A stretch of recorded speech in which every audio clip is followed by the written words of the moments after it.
അപ്പോഴേ ഇന്നത്തെ വീഡിയോ എന്താണെന്ന് വെച്ചിട്ടുണ്ടെങ്കിൽ നമ്മുടെ മിക്കു ആഷ്മിക്കിട്ട് മുട്ടനൊരു പണി കൊടുത്തിട്ടുണ്ട് കേട്ടോ.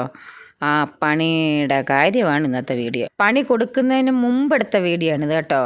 എങ്ങാണ്ട് പോയി ഇത് സത്യം പറഞ്ഞാൽ എനിക്ക് ഈ പേഴ്സ് ഓർമ്മ പോലും ഇല്ല. ഇത് എവിടെ പോയി തപ്പിക്കൊണ്ട് വന്നോ എന്തോ, ഏതോ മൂലയിൽ കിടന്നൊരു പേഴ്സും തപ്പിക്കൊണ്ട് വന്ന് രാവിലെ മുതൽ എൻ്റെ സിബ് തുറക്കാനുള്ള പരിപാടിയിലാണ് കേട്ടോ നമ്മുടെ മിക്കു. കുറേ നേരം കൊണ്ട് മിക്കു കിടന്ന് കഷ്ടപ്പെടുന്നത് കണ്ടിട്ടായിരിക്കും ഓരോരുത്തരുടെ സഹായിക്കാൻ വരുന്നുണ്ട് കേട്ടോ. നീയൊക്കെ ഒന്ന് പോയേടി, ഇതൊക്കെ എനിക്ക് നിസ്സാരം എന്നുള്ള രീതിയിലാണ് മിക്കുവിൻ്റെ ഭാവം. ഇതിൻ്റെ ഇടയ്ക്ക് പിങ്കു എനിക്ക് പരാതിയൊക്കെ കൊണ്ട് തന്നിട്ടുണ്ട്. മുമ്പേ അത് പേഴ്സ് എടുക്കാനായിട്ട് ചെന്നപ്പം കടിച്ചു കുടിക്കുന്നുണ്ട് കേട്ടോ മിക്കു. ഇപ്പം ഞാൻ പറഞ്ഞില്ല, ഞാൻ നേരത്തെ ഒരു വീഡിയോ പറഞ്ഞിട്ട് മിക്കു ഭയങ്കര സാധനമാണ്. പാവം നമ്മുടെ ആഷ്മിക്കിട്ട് നല്ലൊരു പണിയാണ് കൊടുത്തത് കേട്ടോ. ആഷ്മിക്കായിട്ടല്ല, ശരിക്കും പറഞ്ഞാൽ പണി കിട്ടിയത് എനിക്ക് തന്നെ. അതൊക്കെ ഞാൻ പുറകാലെ പറയാം, അതൊരു ഒന്നൊന്നര പണിയായിപ്പോയി കേട്ടോ.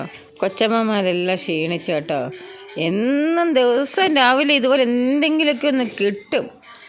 ഒന്നീ മിക്കു, അല്ലെങ്കിൽ പിങ്കു, അല്ലെങ്കിൽ പപ്പി, 3 പേരിൽ ആരെങ്കിലും ഇതുപോലെ എന്തെങ്കിലും ഒക്കെ എടുത്തുകൊണ്ട് വന്നിട്ട് പണിയാട്ടോ. ഇന്നിപ്പം മിക്കുവിൻ്റെ ഊഴമായിരുന്നു. എന്തെങ്കിലും ഒരു സാധനം കിട്ടിയാൽ പിന്നെ 3 അതിൻ്റെ പുറകെ തന്നെ. ഈ പേഴ്സിലൊന്നും ഇല്ലായിരുന്നെന്നാണ് ഞാൻ വിചാരിച്ചു കേട്ടോ. പക്ഷേ ഇതിനകത്ത് ആഷ്മിക്ക് വേണ്ടപ്പെട്ട ഒരു സാധനം ഉണ്ട് കേട്ടോ. അവസാനം ഇത് തുറക്കാൻ നമ്മുടെ പപ്പി വേണ്ടി വന്നു കേട്ടോ.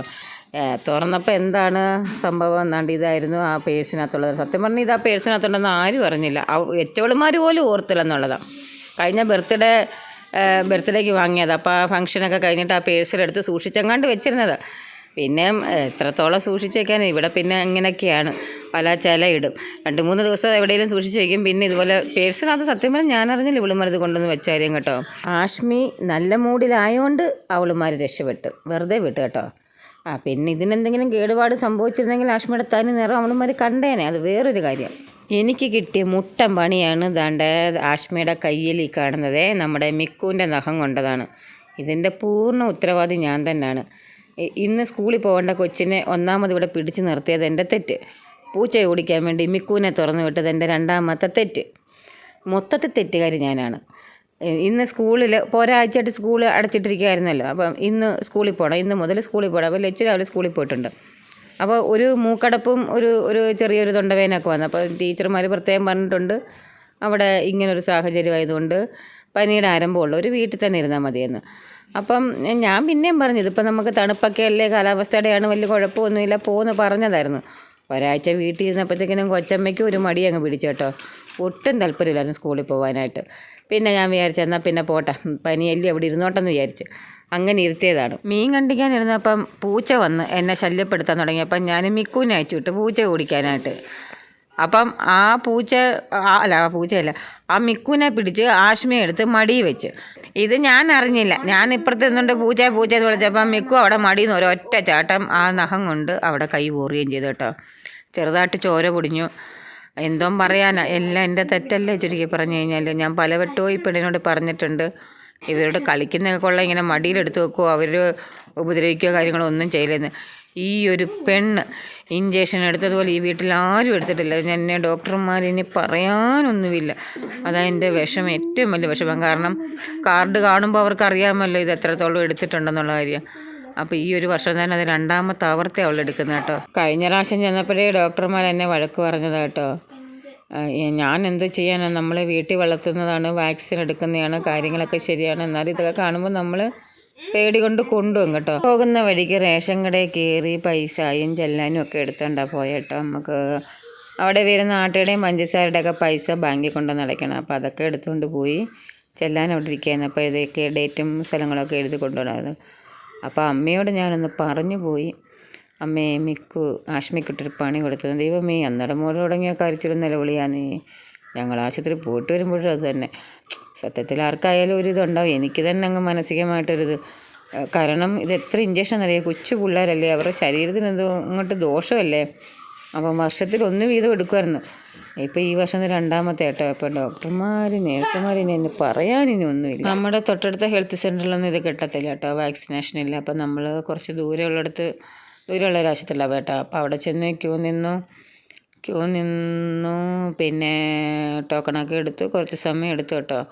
പിന്നെ ഈ ഇഞ്ചക്ഷൻ വയ്ക്കാൻ നേരം നമുക്ക് പിന്നെ അങ്ങനെ ഒരുപാട് സമയം വെയിറ്റ് ചെയ്യണ്ട, ടോക്കൺ എടുക്കുന്നത് മാത്രം കുറച്ച് വെയിറ്റ് ചെയ്താൽ കേട്ടോ. അപ്പോൾ അങ്ങനെ ടോക്കണൊക്കെ എടുത്തിട്ട് ഇതിൻ്റെ ഇടയ്ക്ക് ഞാൻ പോയി പിന്നെ ഇഞ്ചക്ഷൻ വെക്കുന്നിടത്ത് അന്വേഷിച്ചായിരുന്നു. ഇപ്പം ഇത്ര നാളായതേ ഉള്ളൂ, ഇനി എടുക്കണോ വേണ്ടയോ എന്നൊന്ന് അന്വേഷിച്ചായിരുന്നു. അപ്പം ഒരു കണക്കൂട്ടിട്ട് പറഞ്ഞ് എടുക്കണം, എടുത്തേ പറ്റത്തുള്ളൂ എന്ന് പറഞ്ഞു കേട്ടോ. ഈ സംഭവത്തിന് ശേഷം ഞാൻ ആഷ്മയോട് അധികം മിണ്ടിയിട്ടില്ല കേട്ടോ. ആഷ്മയ്ക്ക് കൊച്ചു കുഞ്ഞൊന്നും അല്ലല്ലോ, അപ്പം പട്ടികൾക്കൊന്നും അറിയാവുന്ന കുട്ടികൾക്കൊന്നും അറിയാവുന്നത്. കാരണം മിണ്ടാപ്രാണികൾക്ക് അത്ര വിവരവും കാര്യങ്ങളും ഒന്നും ഇല്ലല്ലോ. ഇവക്ക് ഞാൻ 10-11 വയസ്സായില്ല, അവളോട് ഞാൻ പറഞ്ഞ് മനസ്സിലാക്കി കൊടുത്തിട്ടുണ്ട്. ഇനി കഴിഞ്ഞ പ്രാവശ്യം ഇഞ്ചക്ഷൻ എടുത്തിട്ട് പോയപ്പോൾ ഞാൻ പറഞ്ഞതാണ്, ഇനി ഇഞ്ചക്ഷൻ എടുപ്പിക്കല്ലേ കുഞ്ഞേന്ന്. ഞാൻ കാല് പിടിച്ച് ഞാൻ പറഞ്ഞതാണ്. എന്നിട്ടും അവളെന്ന് വെച്ചാൽ ഇവരെല്ലാം എടുത്തങ്ങ് മടി വെച്ചിട്ട് അങ്ങ് അമക്കും, ഒരുമാതിരി വേദനിപ്പിക്കുന്ന രീതിയിലാണ് ഇഞ്ചക്ഷൻ അവരെങ്ങനെ പിടിച്ചോണ്ടിരിക്കുന്നത് കേട്ടോ. അപ്പം അവർക്ക് അതൊരു ഇറിറ്റേഷനും ആവും. പിന്നെ കഴിവതും അവരങ്ങനെ ഉപദ്രവിക്കാറില്ല. ഇതും ഇപ്പം അറിഞ്ഞുകൊണ്ട് ചെയ്തതല്ല, അവളിങ്ങനെ എടുത്ത് ചാടിയപ്പോൾ നഖം കൊണ്ടതാണ്. എന്നാലും അവൾക്ക് അങ്ങനെ എടുത്ത് മടിയിൽ ഇങ്ങനെ അമക്കി വെക്കേണ്ട കാര്യമല്ലോ ഉണ്ടായിരുന്നു. എനിക്കങ്ങ് സത്യം പറഞ്ഞാൽ ദേഷ്യം സങ്കടം എന്തുവാണെന്നറിയാൻ വയ്യ. എന്ന് വെച്ചാൽ കുഞ്ഞു പിള്ളേരല്ലേ ഇവർ. അപ്പം ഇനി സത്യം പറഞ്ഞാൽ ഞാൻ ഇവരെ അങ്ങ് കൊടുത്താലോ എന്ന് വിചാരിക്കുമോ, എനിക്കങ്ങ് പേടിയാവുമോ. ഇപ്പം നമ്മൾ ഇനി ചെറിയൊരു പോറലുണ്ടായാൽ പോലും ഇപ്പോഴത്തെ ഒരു സാഹചര്യത്തിൽ നമ്മൾ ഇഞ്ചക്ഷൻ എടുത്തേ പറ്റത്തുള്ളൂ. ഇവിടെ ഞങ്ങൾക്ക് 3 പേർക്കും കുഴപ്പമില്ല, ഞാനായാലും അമ്മയായാലും ലച്ചു ആയാലും അങ്ങനെ ഇഞ്ചക്ഷൻ എടുത്തിട്ടില്ല. ഞങ്ങൾ അത്ര ശ്രദ്ധിച്ചാണ്. കുറേ നഖമൊക്കെ വെട്ടിയാണ് വിടുന്നത് കേട്ടോ. അപ്പം ചെറുതായിട്ടെങ്ങാണ്ട് കിളിച്ച് നിൽപ്പുണ്ട്. നഖമൊക്കെ വെട്ടുന്ന സാധനം വെച്ചിട്ട് കട്ടർ വെച്ചിട്ട് ഞാൻ നഖമൊക്കെ വെട്ടിവിടാറുണ്ട്. തന്നെയല്ല ഇവർ സിമെൻറ്റ് തറയിലല്ലേ കിടക്കുന്നത്. അപ്പം നഖമൊന്നും അങ്ങനെ ഇല്ലായിരുന്നു. പിന്നെ മിക്കുവിന് ചെറിയ രീതിയിലെങ്ങാണ്ട് നിൽപ്പുണ്ടായിരുന്നു കേട്ടോ. അപ്പോൾ അതങ്ങാണ്ട് കൊണ്ടതാണ്, എന്തോ പറയാൻ. ആകെപ്പാടെ ഒരു സങ്കടമായിപ്പോയി. പിന്നെ സ്ഥിരം ഇങ്ങനെ എടുക്കുന്നുണ്ട്, 2 ഡോസ് എടുത്താൽ മതി. അപ്പോൾ ഇന്നും 1-ന് 13-ാം തീയതി ഉള്ളു കേട്ടോ. അപ്പം ഈ 2 ദിവസം 2 ഇഞ്ചക്ഷൻ എടുത്താൽ മതി, അത്രേ ഒരു ഗുണമുണ്ട്. എന്നാലും ഇപ്പോൾ നേഴ്സും പറയുമായിരുന്നു, സിസ്റ്ററും പറയുമായിരുന്നു, ഇനി വലിയ ആഷ്മയെ വിരട്ടുമായിരുന്നു, ഇനി ഇഞ്ചക്ഷനൊന്നും പറഞ്ഞ് വരരുത്, അടിക്കുവേ, ഇനി വലിയ സൂചി വെച്ചിട്ട് കുത്തുക എന്നൊക്കെ പറഞ്ഞ് ഇങ്ങനെ പേടിപ്പിക്കുമായിരുന്നു. പട്ടി ഇങ്ങനെ അടുപ്പിക്കല്ലേ എന്നൊക്കെ പറയുമായിരുന്നു. ഞാനിങ്ങനെ ആലോചിക്കുക ഇനി എന്തോ ചെയ്യാനാന്ന് പറയാം. ഇവരെയൊക്കെ ഞാനിങ്ങനെ ഇഷ്ടം കൊണ്ട് വളർത്തിയതാണ്. എനിക്കാണെങ്കിൽ സ്നേഹവും അവർക്കാണെങ്കിൽ എന്നോടൊക്കെ കൊടുക്കാത്ത സ്നേഹം. എന്നോടെന്നാലും എല്ലാവരോടും സ്നേഹമാണ്. നമ്മൾ ഇവരെ ഒഴിവാക്കുക എന്ന് പറയുമ്പം ഈ കൊച്ചിനോട് പറഞ്ഞാലൊട്ട് കേൾക്കുമോ, അതും ഇല്ല. എന്തുമായാലും ചൂടല്ലേ. ഇഞ്ചക്ഷനൊക്കെ കഴിഞ്ഞിട്ട് വന്നപ്പോൾ ഞാൻ പിന്നെ കുറച്ച് ഫ്രൂട്ട്സൊക്കെ വാങ്ങിച്ചുകൊണ്ടെന്നാണ് കേട്ടോ. വന്ന പാടെ ഇരിപ്പുണ്ടോ. ഞാനിതുവരെ സ്നേഹത്തോടെ മിണ്ടിയിട്ടില്ല കേട്ടോ. അമ്മയുടെ കരച്ചിലായിരുന്നു. അപ്പം ഞാൻ ഈ വീട്ടിലെടുക്കുന്നതിനോട്ട് എണ്ണിട്ട് പോയതാട്ടോ, കരഞ്ഞുകൊണ്ടിരിക്കുമായിരുന്നു. ആർക്കായാലും വിഷമം വരും, നമ്മളെന്ത് ചെയ്യാൻ. ആ പെണ്ണിൻ്റെ ഇരിപ്പുണ്ട്. സ്കൂളിൽ പോകേണ്ട സമയത്ത് ഇത് വീട്ടിലിരുന്നതാണ് ഏറ്റവും വലിയ തെറ്റ്. സ്കൂളിലെങ്ങാനും പോയിരുന്നെങ്കിൽ ഇത് വല്ല സംഭവിക്കുമായിരുന്നു. ഞാൻ പറഞ്ഞത് സ്കൂളിൽ പോകാൻ എന്തോ പറയുന്നുണ്ട്, എല്ലാം ചെയ്ത് വെച്ചിട്ട് ഞാനൊന്നും അറിഞ്ഞില്ലേ രാമനാരായണെന്ന് പറഞ്ഞ് നിൽക്കുന്നത്. എപ്പോൾ നോക്കുന്നത് മിക്കുവിൻ്റെത്. അങ്ങനെ മിക്കു ഇട്ടൊരു പണി കൊടുത്തിട്ടുണ്ട്. ഇതുവരെ ആഷ്മി ഇഞ്ചക്ഷൻ എടുത്തതെല്ലാം മിക്കുവിൻ്റെയും പിങ്കുവിൻ്റെയും വക. അതിൽ ഏറ്റവും കൂടുതലും ഇതാക്കിയേക്കുന്ന മിക്കു കേട്ടോ. നമ്മൾ ഈ സൈലൻ്റ് എന്ന് പറഞ്ഞ മിക്കുവാണ് ഏറ്റവും കൂടുതൽ ആഷ്മിയെ കൊണ്ട് ഇഞ്ചക്ഷൻ എടുപ്പിച്ചേക്കുന്നത്. പിങ്കുവിൻ്റെ വക ഒരു വട്ടം കണ്ട് എടുത്തിട്ടുള്ളൂ, ബാക്കി ആരുടെയും വക കുഴപ്പമില്ലായിരുന്നു കേട്ടോ. അപ്പോൾ ഇന്നത്തെ വീഡിയോ എത്രയൊക്കെയുള്ളൂ. അപ്പോൾ ആദ്യമായിട്ട് കാണുന്നവരൊന്ന് സബ്സ്ക്രൈബ്, ലൈക്ക്, കമൻറ്റൊക്കെ ചെയ്യണം. അടുത്ത വീഡിയോ മറ്റന്നാൾ കാണാം.